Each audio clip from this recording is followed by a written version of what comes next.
Bonjour, je suis Guillaume Fiol, chirurgien dentiste à Toulouse. Madame la présidente du jury, messieurs les membres du jury, je vous remercie chaleureusement de m'avoir attribué le titre de lauréat de l'Académie nationale de chirurgie dentaire. Cette distinction vient récompenser mon travail de thèse réalisé à l'Université Lorraine sous la direction des docteurs Balthazar et Vincent. Ce travail a pour objectif l'apport du traitement thermique sur les instruments endodontiques en nickel-titane.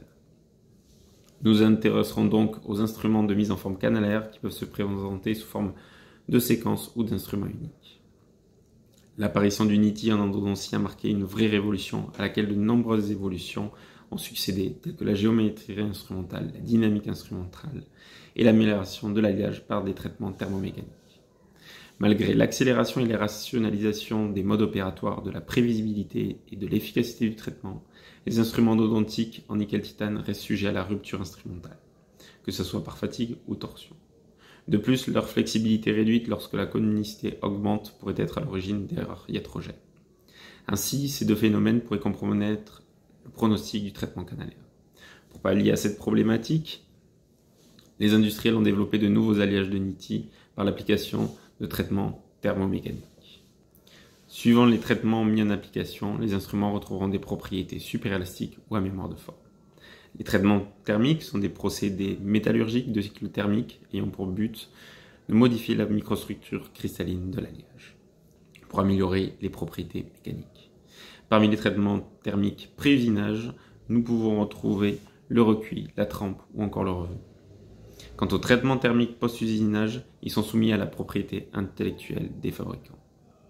Au cours des dernières années, de nombreux alliages de NITI traités thermiquement ont été développés, ce qui a notamment permis d'améliorer les performances et les propriétés mécaniques des instruments, comme la flexibilité et la résistance à la fatigue des instruments en NITI. La flexibilité des instruments est une propriété importante, car elle permet d'anticiper la performance et le comportement mécanique des instruments endodontiques lors de la préparation des canaux courbes. Les instruments dotés d'une grande flexibilité permettraient des préparations plus centrées et posséderaient une résistance supérieure à la rupture par fatigue. Les deux principales causes de rupture sont la rupture par fatigue et par torsion. La rupture par fatigue, engendrée par l'accumulation de cycles de traction-compression au point de flexion maximale, ce qui correspond généralement au point médian de la courbure. Il est directement lié au rayon de courbure canalaire et à l'angle de courbure du canal. Ce phénomène provoque la formation et la propagation de fissures qui finissent par entraîner la rupture soudaine de l'instrument. Pour ce qui est de la rupture par torsion, elle est caractérisée par une charge de torsion et un angle de rotation maximum. Elle se produit lorsque la pointe de l'instrument est bloquée dans le canal alors que l'instrument est toujours en mouvement.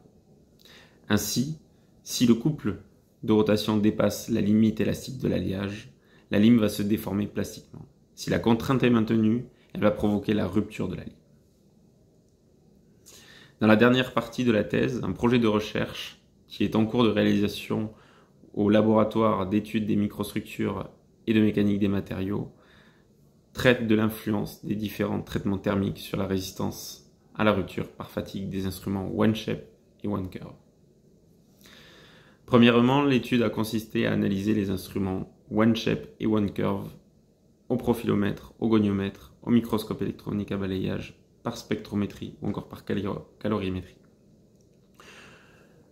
Le OneShape est un instrument non traité thermiquement, ayant un comportement super élastique, alors que le OneCurve est un instrument traité thermiquement et ayant une propriété à mémoire de forme. Les analyses ont montré que les instruments sont en tout point identiques en géométrie et en composition. Ceci va nous permettre d'exclure tout biais lié à la géométrie instrumentale et à la composition. Deuxièmement, nous avons cherché par des études des points de transformation à appliquer des traitements thermiques sur les OneShape afin d'obtenir 3 prototypes différents. Un ayant un comportement super élastique à température d'utilisation, un ayant des propriétés proches du OneCurve et un troisième ayant des propriétés à mémoire de formes accrues, c'est-à-dire plus martensistiques que le OneCurve à température d'utilisation. Les tests de rupture par fatigue dans des simulateurs avec des canaux simples et à double courbure à différentes températures d'utilisation sont en cours de réalisation au laboratoire. En conclusion, si les traitements thermiques semblent être une solution remarquable par rapport aux instruments en INTI conventionnels, ils permettent d'améliorer les performances et les propriétés mécaniques des instruments comme la flexibilité et la résistance en fatigue des instruments. L'efficacité de coupe semble augmenter grâce au traitement de surface des instruments. Ils permettent un meilleur respect du trajet canalaire et ont un effet iatrogène moindre au point de vue des micro-fissures dentinaires. Ils ont malheureusement tendance à diminuer le couple maximal avant la fracture, mais ont tendance à augmenter l'angle de distorsion avant la fracture. Cependant, les résultats des différentes études concernant la résistance à la torsion restent actuellement inhomogènes. De nouvelles études sont donc nécessaires afin de démontrer la réelle supériorité des instruments traités thermiquement. Je vous remercie. Au revoir.